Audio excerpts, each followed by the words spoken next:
What it does, it shows that shareholders don't need to be afraid of further dilution. It shows shareholders that we are going to earn our way into profitability and not dilute our way into success. And I think that the shareholders that are savvy enough to understand that will be very confident and invest in the company moving forward. Hey everybody, it's Stuart Smith with SmallCap Voice. Thanks so much for joining us once again for another online business briefing. And we are joined once again by the chairman and CEO of Dalrada. Dalrada is traded under the ticker symbol DFCO. And the guest, as I just mentioned, is the CEO of DFCO. That's Brian Bonar. Brian, welcome and thank you for making time for us. How are you today, Stuart? I'm sorry for the background noise. I'm sitting in a cafe about 500 yards from the famous Duomo Square in Milan.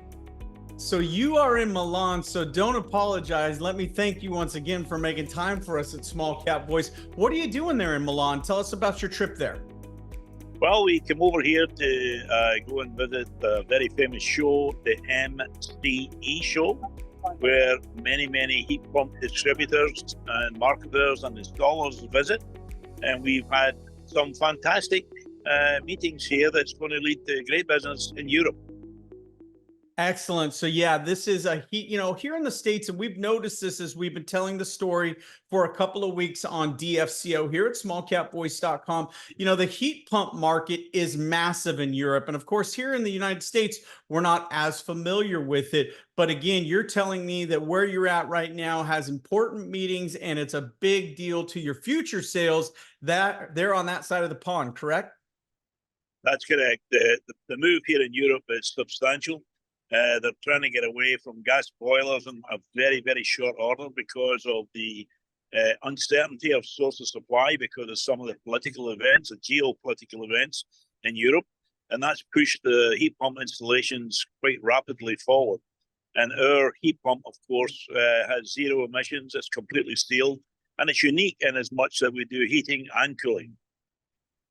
So here we are in the middle of March, and Dalrada's made some very important moves, and you can see that on the news. Listeners and viewers, go use that ticker symbol again, DFCO. Let me give you the headline and the dateline, and we're going to get some color from Brian right now. So the dateline on this first one we're going to discuss is Thursday, March 14th. It's important that we understand this move and what it really means. Dalrada Corporation announces authorized share reduction, highlighting huge growth potential. This in an 8K financial. And here's the subheadline: company reduces authorized shares and satisfies debt. Okay, there's another big one to pull from there. Cleaning up capitalization to lay groundwork for anticipated growth and future success.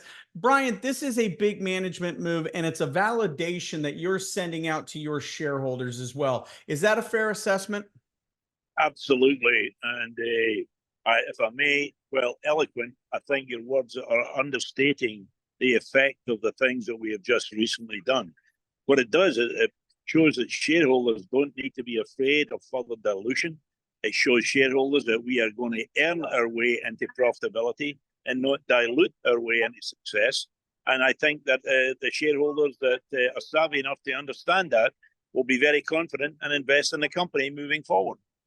Yeah, and that's a big message to potential investors as well. And this is the time, as we've said before, you need to add this company to your watch list. We told you that 2 weeks ago. Here's the news bearing fruit to that truth. And the reason why we're talking to this company and why we expect such special things in the future is part and parcel to the work being done by the management team and, of course, our guest today, the CEO. So let's hit another press release out the same week. Dalrada Financial Corporation announces $4.5 million in cost-cutting reductions to accelerate that path to profitability. We were impressed by you, Brian, in our very first interview. There was no question from you, and it was a straight answer. When are you going to be cash flow positive? And it's like, hey, we're going to be cash flow positive in 2024. We took a step back when we heard that, but now we see these moves. We see why your confidence is there. Let's just talk briefly on this press release as well.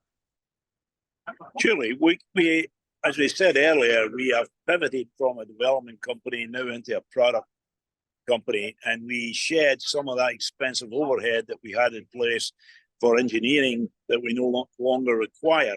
And that has shed that, and we are putting our efforts into the sales and marketing programs, and you're soon going to see the results of that in the company's performance.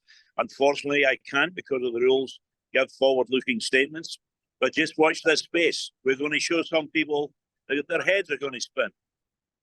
That's outstanding. And we appreciate your time today. And I can't emphasize enough, viewers, listeners, that you need to read these press releases yourself. There is so much more inside of both these press releases to give you confidence in the management, the leadership, the direction, as well as the future revenue run rate and ramp up that they're going to see from efforts like Brian in Milan today. Brian, thanks so much for your time. You're welcome. Have a good day.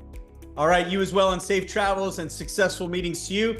For Brian Bonar, this is Stuart Smith of SmallCapVoice.com saying, add them to your watch list, DFCO, hit the subscribe button, hit the like button, follow us here at SmallCapVoice.com. We look forward to great things from Brian and his entire team, and we'll check back with them soon. Thanks so much for tuning in.